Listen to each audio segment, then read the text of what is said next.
Hello, and welcome to the ParkZapp podcast. I'm your host, Amal Kumar, and today we have a special guest joining us, Jeffrey Morejohn. He is a ground supervisor for the Medford School District in Oregon, with a career spanning in construction, military service, and grounds management. Jeffrey brings a wealth of experience and dedication. As a valued ParkZapp client for 4 years, we're excited to learn from his journey as he approaches retirement. Jeffrey, it's great to have you here. Thanks. Yeah, I'm so glad that you're here. Hey, Jeffrey, can you start by giving a little bit about your background? How did you begin your journey in construction, and what led you to serve in the Marines and eventually join the Medford School District? So I started working in construction when I was 16. Um, it was my first job, and the town where I grew up, they used to let you put an ad in the newspaper looking for summer work. And I had a guy that was just starting his own company, construction company, call me, and I started as a laborer, and that was in 1973. And I worked there for 2 summers, and during my junior and senior year in high school.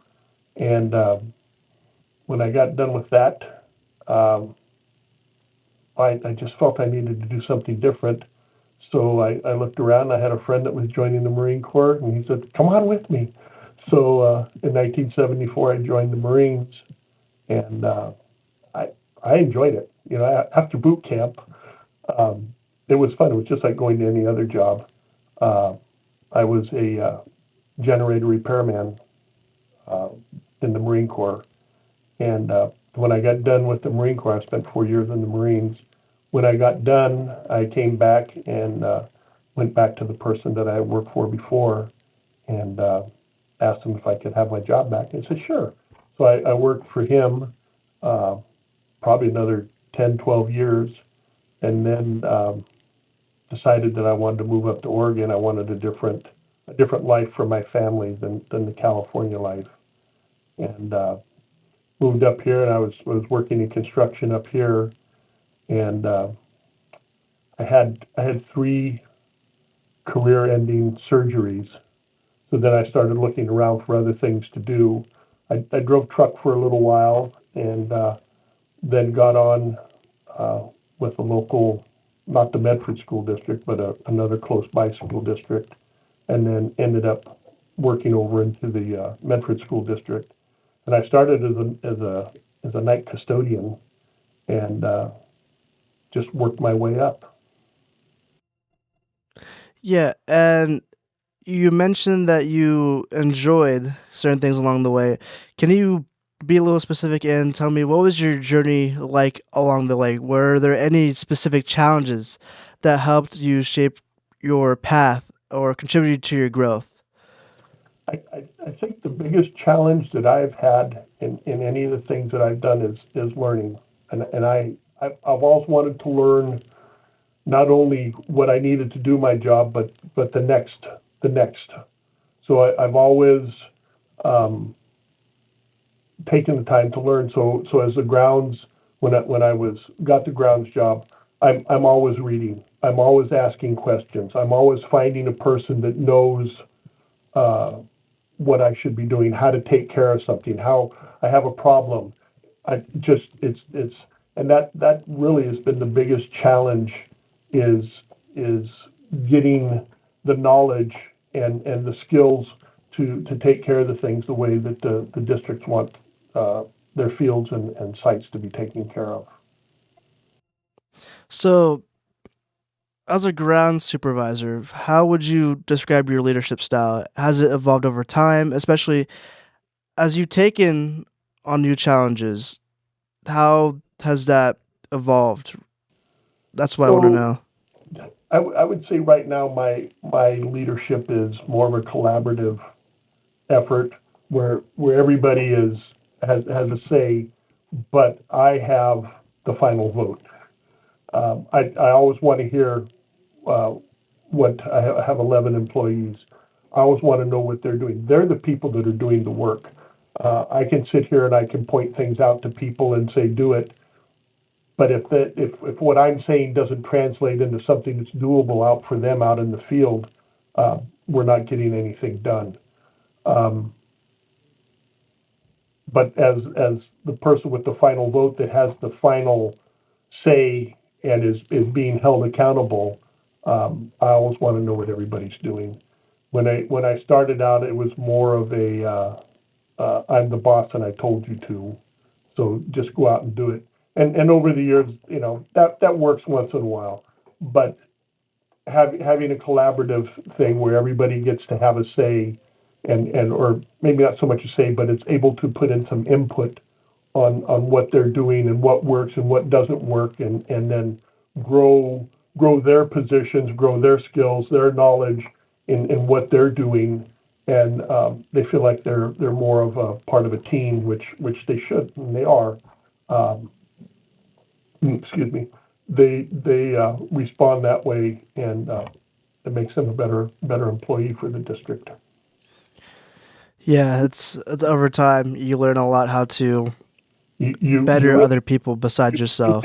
you can go to lots of leadership and management classes and stuff, but nothing takes the place of experience.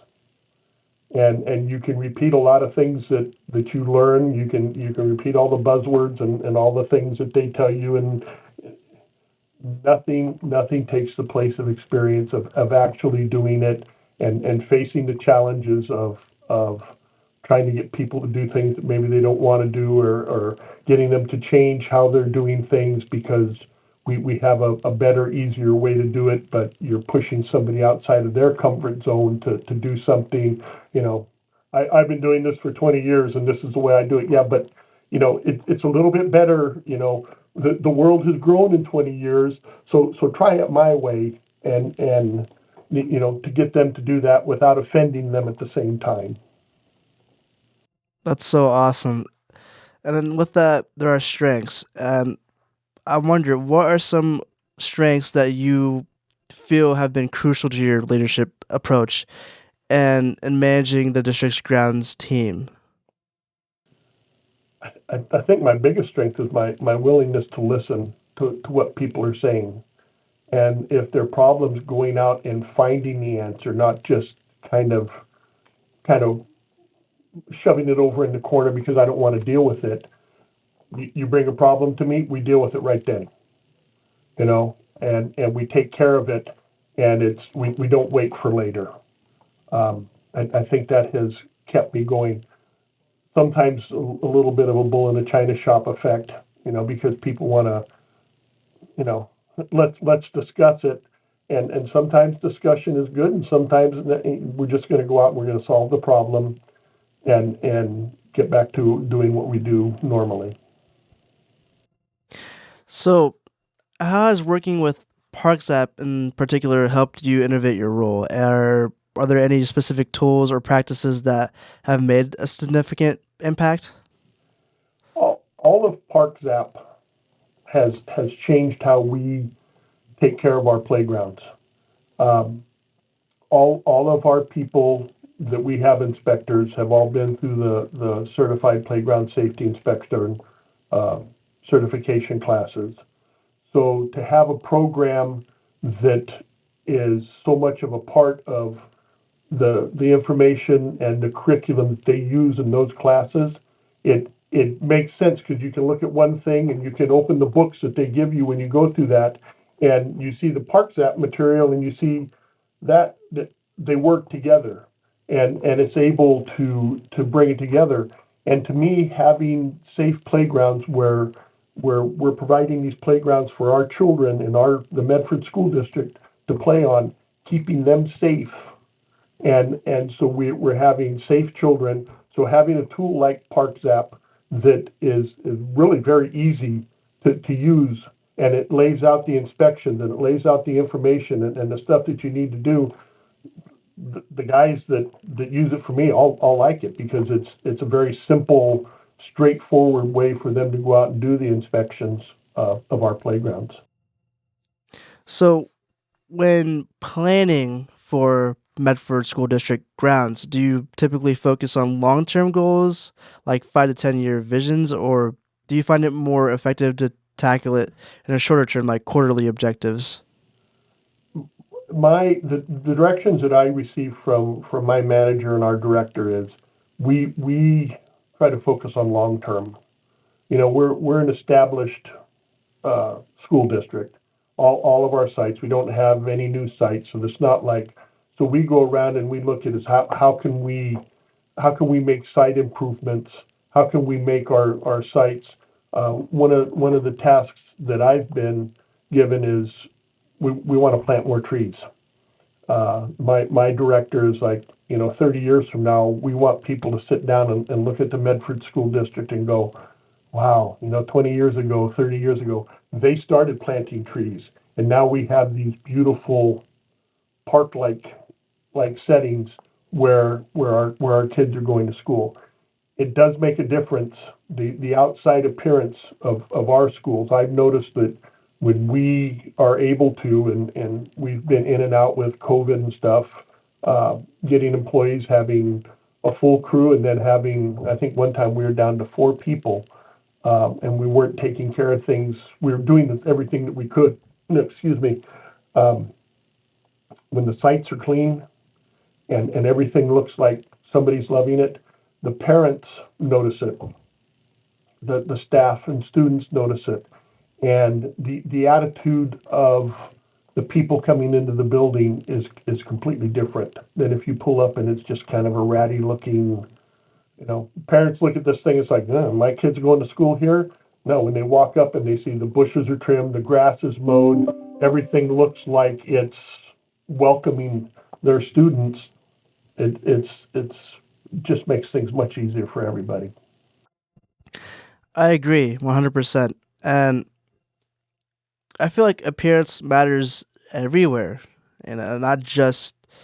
I mean, obviously school matters, but anywhere you walk into, you want to set an example, right? That's something that should be set everywhere, and not every place is like that. And I like the fact that you're really trying your best to improve and make the world better by making it feel more comfortable in this, and to be in a situation where you walk in like, oh wow.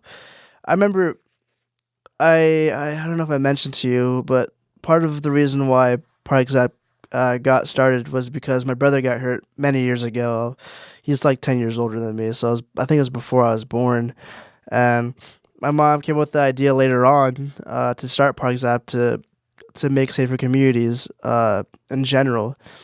And I remember one of the schools I attended earlier in my youth. We had a wooden playground set, and Yes. I remember I was climbing up the set, and I think I misplaced my hand somewhere, and I slipped, right, and I busted my lip. I remember going to inside the school, and the school didn't do anything about it. I mean, they gave me like something to heal my lip, just like a paper towel, whatever. And I remember the next year, they're like, okay, we don't want to get sued. That's what they're thinking. And they replaced it with a metal playground set. So nothing like that would ever happen. The wooden playgrounds were really neat when they first came out because they were so innovative from the old pipe ones that people in their 60s and 70s remember when they were going to school. And then they came up with this, and there were these wonderful structures and stuff. Well, as the structures got old, uh, they they didn't perform the same, and lots of slivers, lots of rotting pieces, and it turned out to be really just maintenance nightmares. And when I first started in this position, one of the things I did was we had 2 schools that had uh, wooden structures, and we helped the schools replace those places, and now they have up to date uh, um, playground structures in their sites. Yeah, and Again, speaking of structures, oh, were you saying something? yeah, it's good. Again, playground safety. We provide these playgrounds for our students to be on their recess, and to me, student safety, being a grandfather and having 2 granddaughters, I want the schools, they don't go to the Medford School District, they go to the school district right next to it. I'm hoping that they're doing the same things because I want my granddaughters to be safe when they get on the playground equipment and do stuff like that. It's an important thing. I have seen, having been through the certification process, you learn a lot of things and you see a lot of things, and I don't want that to happen.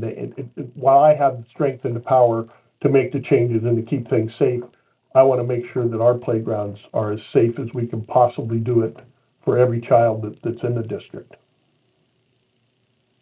That's right. Uh, I didn't mean to cut you off earlier. I'm sorry about that. But when it comes to projects and achievements, is there any project or initiative that you're especially proud of, and what made it stand out for you, and how did it make an impact for the district? So I think the biggest project that I have done that I look at and it makes me go, wow, look what I did. We have an older stadium. We have two high schools here in the Medford School District, and they both play at the same. We have one stadium, so every Friday night, one's playing and one's away. Um, I remodeled it 2 years ago. We put in new running tracks. We changed. We put in new lights. We have LED lights. So now we have the capabilities of flashing the lights, changing colors, doing all the things that you see at the college and the NFL games. Um, we've changed. We got put all new walkways, all the electricals underground, so we have no more overhead wires. We brand new running surface. I had replaced the football field itself a little while earlier. Just upgraded the whole thing. And the final thing that I'll be starting Monday, is we're getting rid of all the old bleacher seats and we're putting in aluminum bench seats. Um, it has made a big difference. People walk in there, it's like, wow, this really, you know, and when we have visitor teams that come in, they like our fields. Not that they didn't before, but it's a more modern, updated version of what we had. And I like thinking about our kids playing out there. It's and having that um, having a facility like that for our athletes to go to.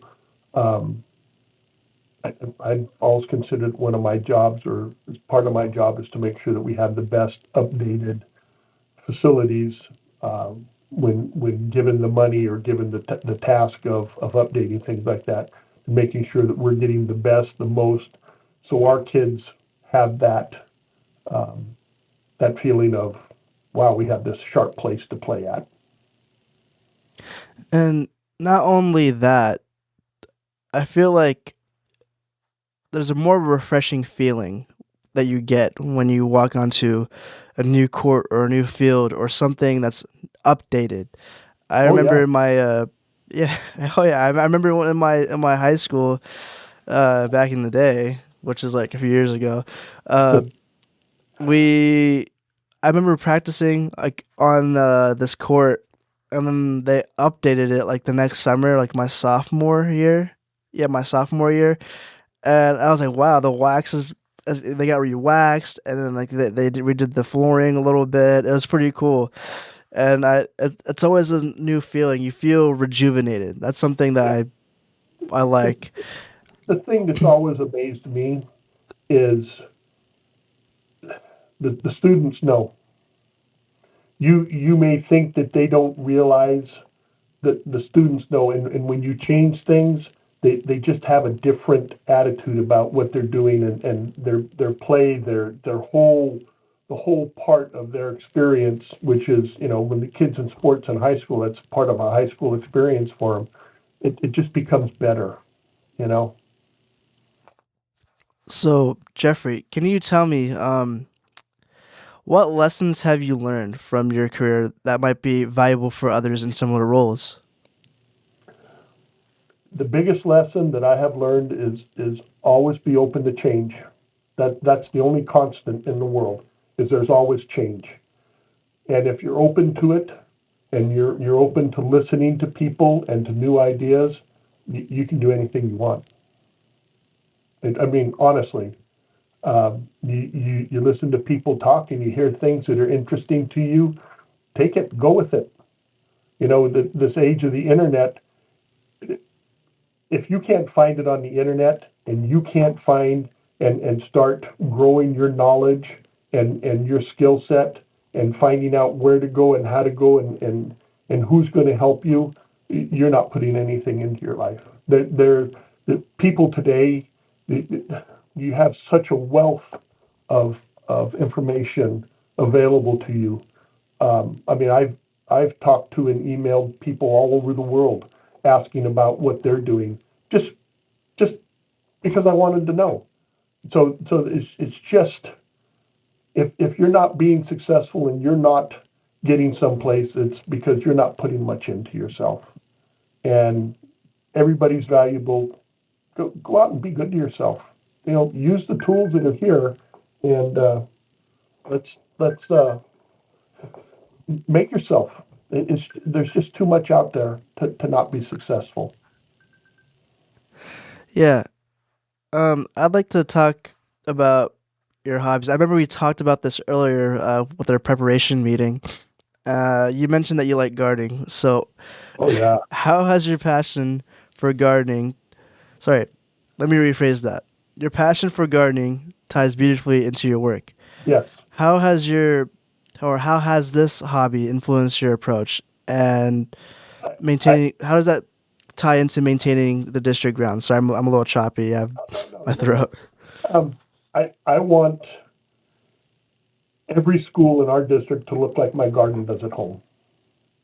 So I'm always striving to find a way that we can maybe change plants, change how we're caring for them, change how we're doing something so we have that better looking place. Um, so when somebody pulls up, their first impression of when they look at a site, they go, "Wow, they take care of their schools here. Look at the outside." So they're happy when they walk in. They don't have that "my child's going to school here" feeling. It's like, wow, this my kid gets to go to school here. And that's what I've always tried to meld the two. What I do at home, and sometimes at home I do things, and as kind of an experimental garden at home. If I do things here, does that it's kind of like test plots at home, and then bring that in and share that with the guys that work for me, and say, look, if we do this, we can get a better look, a better desired results somewhere along the line. What advice would you give to young professionals who aspire to follow a similar career path or leadership role in grounds management? Find a school and go to school. Get that knowledge, and there are many good schools, and many good classes and things, and start at the basics. Just start with landscape management, landscape architect. Start, and keep your eyes and your ears open, because you could start thinking you're going to be a landscape architect and end up as, who knows where that's going to take you. Don't just zero in on one thing. Be open. Open your mind, open your heart, and just go. And when you find something that interests you, it's okay to change. It's okay to follow a different path than where you started, and have passion about what you're doing. Somebody's paying you to do something. They deserve to get every penny out of you that they're putting in. And it's your job as the landscape, golf course, whatever person, to make sure that you're putting everything into what you're doing. And it shows. In the end, your finished product that you have at the end of the day, your passion and the passion of the people that work for you shows in your end finished product that you have. I like that response. It's very open minded.